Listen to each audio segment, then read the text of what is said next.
사람들은 모두 행복한 삶을 꿈꿉니다. 직장 갖는 것도 그렇고, 또 결혼하는 것도, 집을 넓히는 것도 역시 행복을 위해서 우리는 그것을 선택합니다.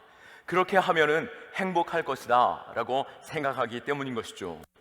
우리는 이 시대, 그 어느 시대보다 풍요로운 삶을 살아가고 있음을 부인할 수 없습니다. 지난 시대의 그 군주들보다도, 또 어떤 황제보다도 더 편안하고 즐거운 누리면서, 또 특별한 음식들을 맛보며 삶의 풍요를 누리게 됩니다.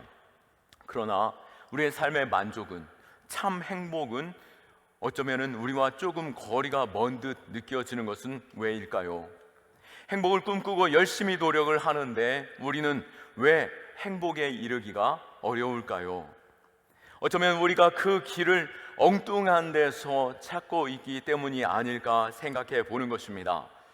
가난하니 부자가 되고, 집이 작으니 큰 집으로 옮겨가고, 건강에 조금 힘이 드니 여러 의사 선생님들을 만나보지만 그것이 결코 행복으로 가는 길은 아니다라는 것을 확인하게 됩니다. 우리의 행복을 막는 걸림돌은 무엇이겠습니까? 물론 어떤 이들은 인정하고 싶지 않으시겠지만, 이 성경책에서는 이 모든 문제를 죄 때문이다라고 말씀하고 있습니다. 로마서 3장 23절에 모든 사람이 죄를 범하였음에 하나님의 영광에 이르지 못하더니 라고 말하고 있습니다. 영광이란 모든 것을 초월하는 빛과 같은 것입니다. 또 가장 아름답고 가장 고귀한 가치가 바로 영광입니다. 모든 사람이 죄를 범하였음에 그 아름다운 빛에 이르지 못하고 죄로 인해서 참 행복을 누리지 못한다라고 말하고 있는 것입니다. 이 세상에 죄 없는 사람은 없습니다. 영국의 한 청년이 유명 인사들을 향하여서 어처구니 없는 장난을 친 사건이 있었습니다.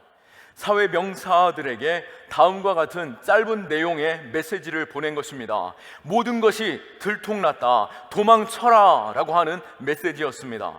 이 메시지를 받은 사람들은 다음 날 어디론가 깊이 숨은 듯이 대중들에게 나타나지 않았던 것을 보게 되었습니다.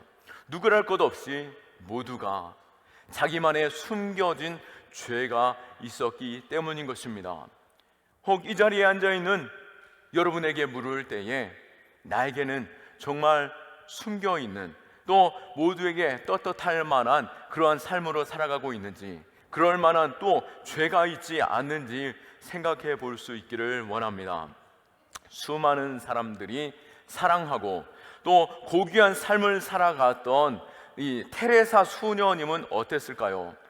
많은 사람들을 사랑하고 끊임없이 봉사하였기에 그에게는 죄가 없었을까요? 아니요, 그 역시도 매주 고해성사로서 자신의 죄를 고백했다라고 고백했습니다. 인간은 죄 가운데 태어났습니다.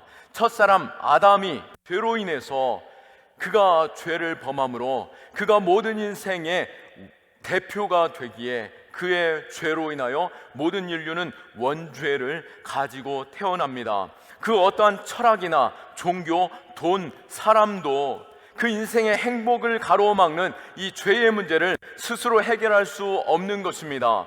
아무리 죄 지은 것을 덮어주고 또 벌을 주고 또 그것을 해결했다라고 스스로 생각해 본다 할지라도 그것이 온전히 해결되었을까? 죄의 본성을 해결하지 못했다라는 것을 우리는 조금만 돌아보아도 알 수 있습니다. 한 아들이 아빠의 지갑에 자꾸만 손을 대기 시작했습니다. 그 아빠의 돈에 자꾸만 손을 대다가 어느 날 아빠에게 들키고 말았던 것이죠. 그래서 아빠에게 아주 따끔하게 혼이 났습니다. 내 죄의 대가에 대해서 치루었다라고 말할 수 있을 것입니다. 과연 그런데 그 아들 마음 안에 있는 그 죄성까지도 사라졌을까요? 아니죠. 우리 안에 있는 이 죄성까지 사라지는 것, 근본적인 죄의 문제를 해결하는 것, 우리는 스스로 그것을 할 수 없습니다. 그런데 이 일에 있어서 해결할 수 있는 유일한 길이 있다라고 말씀하고 있습니다. 바로 하나님께서 우리를 너무나도 사랑하시고 우리를 자녀 삼아 주시기 위해서, 우리와 영원토록 함께 하시기 위해서 우리 안에 있는 모든 죄를 해결하시기로 결정하셨고, 그 일을 위해서 죄 없으신 자신의 독생자 예수 그리스도를 이 땅에 보내셔서 모든 죄 있는 자의 죄를 죄 없는 이를 통하여서 덮어 주신 것입니다. 인간의 행복의 최대 걸림돌인 이 죄의 문제를 해결해 주신 것이죠. 오늘 본문 우리가 읽은 말씀인 요한복음 3장 16절 말씀 다시 한번 보게 된다라고 한다면, 하나님이 세상을 이처럼 사랑하사 독생자를 주셨으니 이는 그를 믿는 자마다 멸망치 않고 영생을 얻게 하려 하심이라. 아멘. 하나님은 죄의 굴레 가운데 있는 인생을 불쌍히 여기시는 가운데 우리의 모든 그 변함없는 사랑으로 말미암아 죄를 해결하시려고 예수 그리스도를 보내셨고, 예수님께서 십자가에서 우리의 모든 죄의 대가를 치르셨을 뿐만 아니라 하나님께서 약속하시기를 거룩한 피가 우리의 모든 죄를 덮어주시리라 라고 하신 그 약속대로 죄 없으신 예수 그리스도의 피가 우리의 모든 죄를 덮어주었습니다. 이것이 바로 하나님의 약속이고, 약속을 믿는 자는 구원을, 참 행복을 누리게 되는 것입니다. 우리가 신호등을 건너갈 때에 빨간불에는 멈추고 초록불에는 건너가는 것처럼, 그 약속을 믿을 때에 자유한 것처럼 우리가 이것을 감정으로 믿는 것이 아니라 하나님의 약속이기에, 하나님의 성경에 주신 말씀대로 약속하셨기에 예수 그리스도를 믿기만 하면은 참 자유와 행복과 영원하신 하나님의 나라, 그 약속을 누리게 되는 것입니다. 그렇기에 죄를 해결함 받은 자들은 참 행복을 누릴 수 있는 자가 되는 것이죠. 오늘 이 행복한 사람들의 축제를 통하여서 예수 그리스도를 만나기를 축원합니다.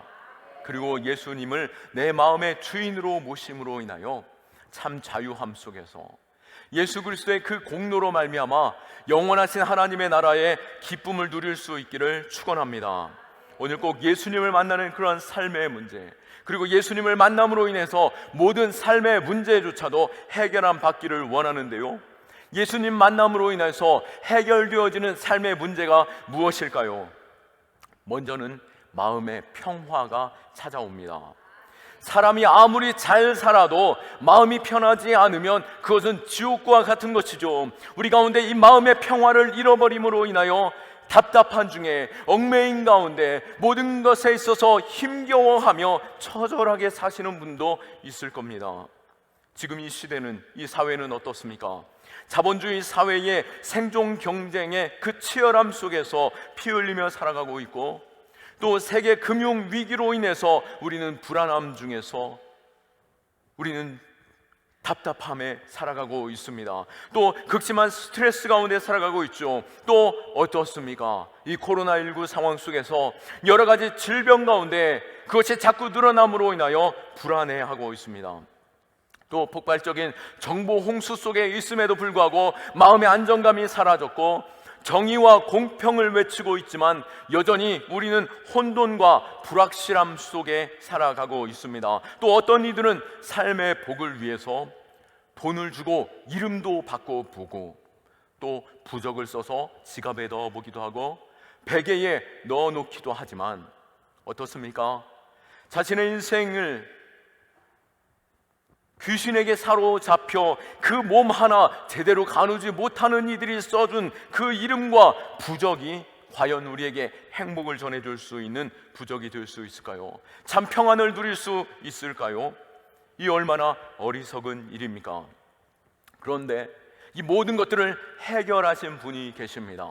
예수님께서 이 모든 문제들을 해결하셨고, 예수님께서 우리에게 마음의 평화를 주십니다.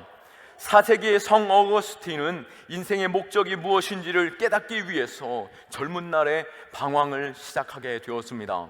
공부를 위해서 청년의 때에 집을 떠나 카르타고에 가 보았고, 또 로마의 철학자인 키케로를 통해서 신 플라톤을 몰입해 보기도 하였으며, 친구의 권유를 통해서 마니교의 그 이단에 심취해 보기도 했습니다.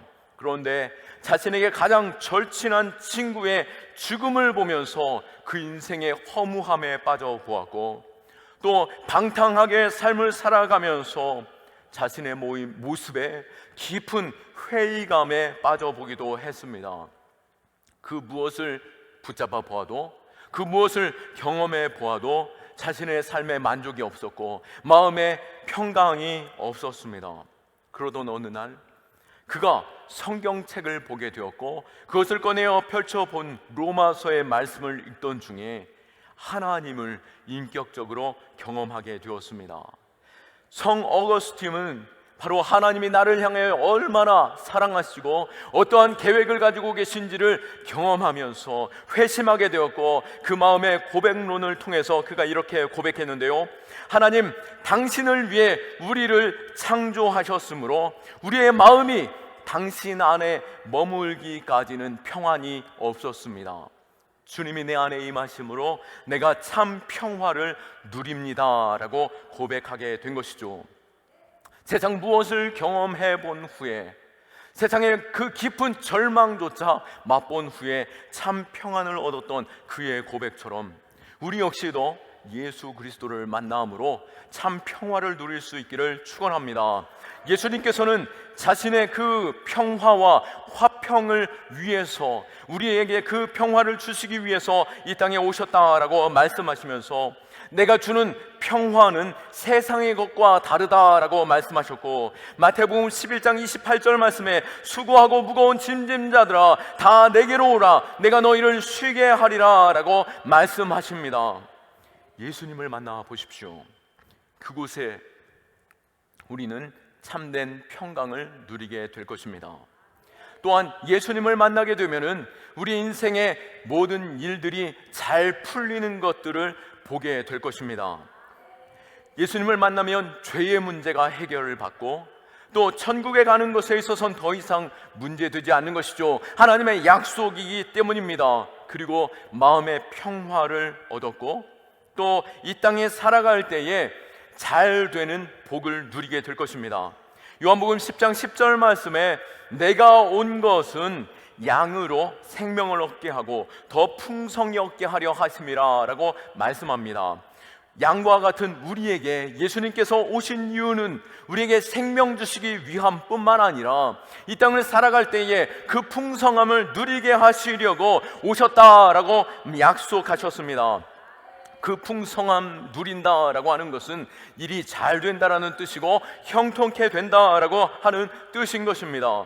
그 인생의 여러 가지 매임과 꼬임과 문제들로부터 자유케 되어지고, 건강의 문제, 자녀의 문제, 부부간의 문제, 모든 막혀있는 문제가 해결함을 받게 되고 모든 것들이 잘 되는 그 기쁨을 누리게 될 것이다 라고 말씀한대요.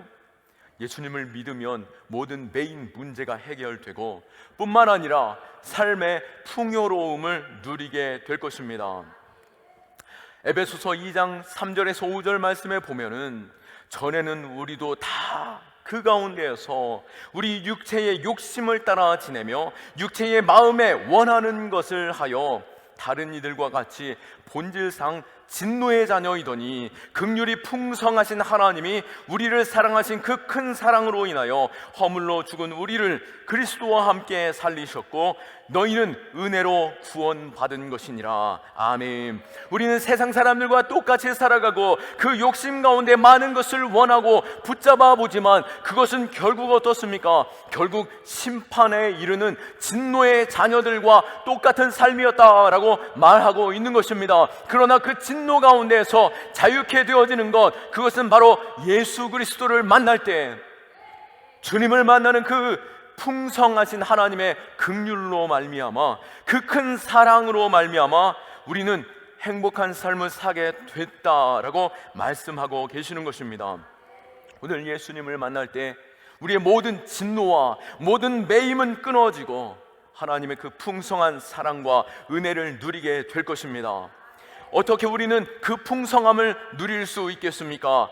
하나님께서 우리의 아버지가 되어주시고 우리에게 좋은 것 주시는 분이시기 때문입니다. 우리가 예수 그리스도의 이름으로 구하고 찾고 두드릴 때에, 예수님의 이름으로 기도할 때에 하나님은 그 기도를 들어주십니다.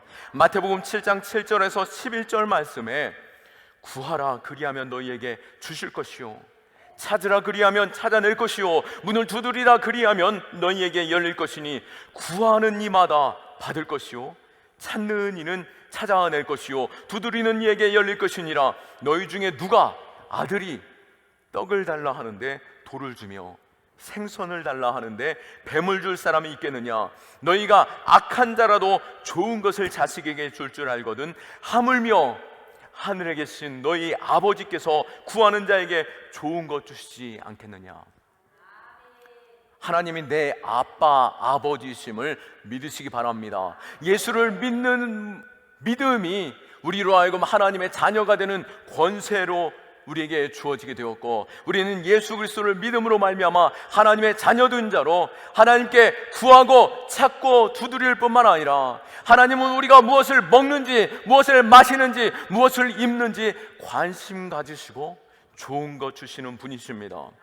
우리 아빠 아버지를 신뢰하며 하나님께로 더욱 가까이 나아가고 주님과 동행하는 그 풍성함을 누릴 수 있기를 축원합니다.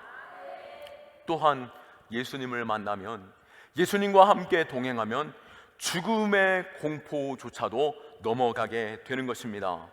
예수님을 믿으면 죽음의 두려움조차 해방되는데요, 누가 뭐래도 인생 최대의 공포는 죽음에 대한 것일 것입니다. 탐 하워드는 죽음 앞에서 우리는 마치 코브라 앞에 암탉과 같다라고 말합니다.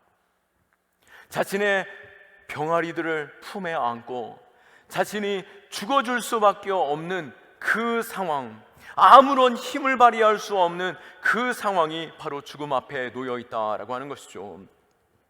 우리가 아무리 고상하게 죽음을 준비해 본들, 우리가 아무리 열심히 인생을 살아본들 결국 아무것도 남지 않는 인생으로 이 땅에서 그냥 사라지는 존재 되는 것이죠. 인생에 누구도 피할 수 없는 죽음이다라고 한다라면은 우리는 그 죽음을 준비할 때에 인생에서 사라지는 그 모든 것에 대한 준비보다도 죽음 이후에 영원한 삶을 준비하면서 참 행복을 누릴 수 있는 복된 자 될 수 있기를 축원합니다. 이 죽음 이후의 삶을 준비한 사람은 죽음조차 당당하고 자유하게 되는 것입니다. 장례 중에 시신을 앞에 두고 찬송 부르는 것은 바로 기독교인들인 것이죠. 우리는 죽음조차 자유하며 또 주 안에 죽는 것이 복이라는 것을 알기에 우리는 하나님의 나라 가는 그 일을 환송하며 찬양하는 것입니다. 오래전에 한양대학교 의과대학 교수님 한 분이 죽은 사람의 얼굴 표정을 조사해 보았습니다. 어떤 사람은 아주 평안한데 어떤 사람은 얼굴이 매우 일그러져 있고 분노하며 때로는 공포에 질려 있는 모습 가운데 죽음을 맞이했다라고 하는 것이죠. 아무리 그 얼굴을 펴보아도 펴지지 않는 것이었습니다. 이 교수님은 어떤 사람은 얼굴이 어그러지고 또 어떤 사람은 평안한지 그 이유를 밝히고 싶었습니다. 그래서 그들의 배경을 살펴보았는데요, 학력이나 재산이나 부부간의 행복도 여러 가지의 상관관계를 찾아보고 조사해 보았지만 그 기준은 너무나도 종잡을 수 없었습니다. 결국 통계를 내본 가운데 가장 유력한 답을 붙잡았는데요, 그것은 바로 예수를 믿는 그 믿음 안에 있는 사람들의 얼굴이 평안했다라고 하는 것이며, 그들이 영원한 하나님의 나라, 그 죽음 이후를 준비하였기에 평안하게 맞이할 수 있었다라고 하는 결론을 지었다라고 합니다. 다윗 역시 고백합니다. 시편 23편 4절 말씀에 내가 사망의 음침한 골짜기로 다닐지라도 해를 두려워하지 않을 것은 주께서 나와 함께 하심이라. 주의 지팡이와 막대기가 나를 안위하시나이다. 사망의 음침한 골짜기 앞에서도 그는 두려워하지 않은 이유가 바로 예수님께서 나를 인도하시고 보호하시고 나를 먹이시고 입히시는 가운데 하나님께로 나아갈 수 있게 선한 목자 되시기 때문이다 라고 고백하고 있는 것이죠. 여러분, 어떠한 자리에 서 있습니까? 사망의 음침한 골짜기 가운데 있다 할지라도 그 죽음 앞에서 평안을 누릴 수 있는 예수 안에 있는 자 될 수 있기를 축원합니다. 이 시간 우리가 결단하기 원합니다. 위대한 결단은 위대한 인생을 만듭니다. 오늘 이 시간 예수님께서 당신의 마음의 문을 두드리고 계심을 믿으시기 바랍니다. 똑똑 똑똑 똑똑. 우리 주님께서는 인격적이어서 먼저 문을 활칵 열지 않으시죠. 우리로 하여금 그 마음의 문을 열길 원하고 영접해 주기를 원하고 계십니다. 오늘 우리가 마음의 문을 열어 주님을 맞이하기 원하는데요, 요한계시록 3장 20절 말씀에 볼지어다 내가 문 밖에 서서 두드리노니 누구든지 내 음성을 듣고 문을 열면 내가 그에게로 들어가 그로 더불어 먹고 그는 나와 더불어 먹으리라. 참 풍요로움과 기쁨과 만족과 자유함을 누리게 되는 것이죠. 이 모든 일들이 예수를 만난 그 인생을 통해서 이루어지게 되는 것이고, 예수님께서 내 마음의 주인으로 오실 때 가능하게 되는 것입니다. 평판이 좋지 않았던 식당이 있었습니다. 음식 맛도 형편이 없었고 식탁 위에는 음식 찌꺼기들조차 뒹굴고 있었고 청소도 엉망이었고 조명마저도 어두침침하면서 꺼져 있는 조명조차 있었습니다. 종업원들마저도 마지못해 불편함을 호소하며 불친절하게 대하고 있었는데요, 어느 날 그 식당 앞에 현수막이 붙었습니다. 새 주인이 경영합니다. 주인이 바뀐 것입니다. 그때 어떤 일들이 일어났을까요? 그 모든 면의 식탁이 깔끔하게 되었습니다. 지저분한 것들이 모두 사라지고 음식에만 집중되어질 수 있는 조명과 또 깨끗한 옷을 입은 종업원들, 또 친절하게 웃으면서 손님들을 대할 때에 모두가 깜짝 놀랐죠. 주인이 바뀌니 모든 것들이 바뀌게 되고 음식 맛마저도 달라지게 된 것입니다. 식당이 왜 달라졌습니까? 종업원들이 달라졌습니까? 식당 자체가 달라졌습니까? 주인이 달라졌기 때문인 것이죠. 우리의 인생도 마찬가지인 것입니다. 예수님이 내 인생의 주인이 되실 때 우리 인생은 평안이 있고 소망 넘치며 또 영원한 하나님의 나라를 바라보는 가운데 참 자유를 누리게 되는 것입니다. 오늘 우리가 마음의 문을 열고 예수님을 영접하기 원합니다. 이 시간 잠시 눈을 감아 보시겠습니까? 우리가 설교에 앞서서 엄정화 씨가 하나님을 만난 그 첫 신앙, 그 신앙을 위해서 기도하던 이들이 있었습니다.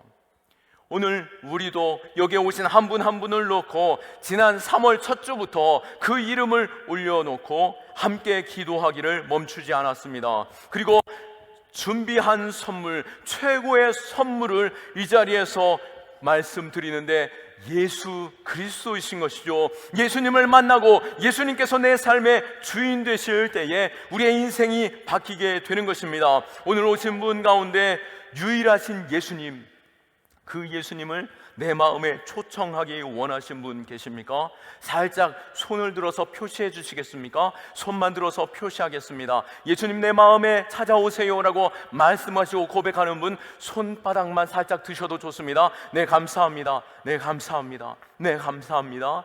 네, 좋습니다. 이 시간 예수님이 내 마음에 찾아오기를 간절히 원하시는 분 손을 들어 내 가슴에 손을 얹어 보시겠습니다. 네, 기존에 신앙생활 하시던 분들도 가슴에 손을 얹고 함께 기도하겠습니다. 이 시간 마음에 찾아오십시오. 내 삶의 주인이 되어 주십시오. 우리가 함께 기도할 때에 저를 따라서 이렇게 기도해 보시겠습니까? 저를 따라서 해 주십시오. 주 예수님, 나는 주님을 믿고 싶습니다. 십자가에서 죽으심으로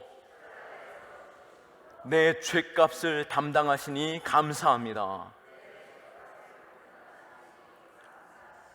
지금 나는 내 마음의 문을 열고 당신을 나의 구주, 나의 하나님으로 영접합니다. 나의 죄를 용서해 주십시오. 영생 주시니 감사합니다. 나를 다스려 주시고 나를 주님이 원하시는 사람으로 만들어 주옵소서. 나를 주님이 원하시는 사람으로 만들어 주옵소서. 예수님의 이름으로 기도합니다. 아멘. 우리 하나님께 영광의 박수 올려드리겠습니다. 말씀에 마음에 믿어 의에 이르고 입으로 시인하여 구원에 이른다라고 약속하신 것처럼 우리가 감정적으로 예수를 믿는 것이 아니라 입술로 시인하여 고백하는 것, 예수님 내 마음에 찾아오세요 라고 마음으로 믿고 또 입술로 시인하여 고백할 때 우리는 하나님의 자녀가 된 것입니다. 이 시간 하나님의 자녀된 여러분을 사랑하고 축복하며 우리의 인생이 예수님이 내 삶의 주인이십니다 끊임없이 고백하면서 주님 앞에 맡겨드리고 예수님이라면 어떻게 하실까? 주님과 동행하며 하나님의 그 복을 누리는 자 될 수 있기를 축원합니다. 이 시간 자리에서 일어나 볼까요? 자리에서 일어나셔서 우리 마지막으로 함께 찬양하기 원하는데요, 주 안에 있는 나에게 참 행복과 복이 있습니다 고백하면서 찬양하고 봉헌하며 또 마치며 우리가 함께 기도하는 시간 갖도록 하겠습니다. 찬송합니다.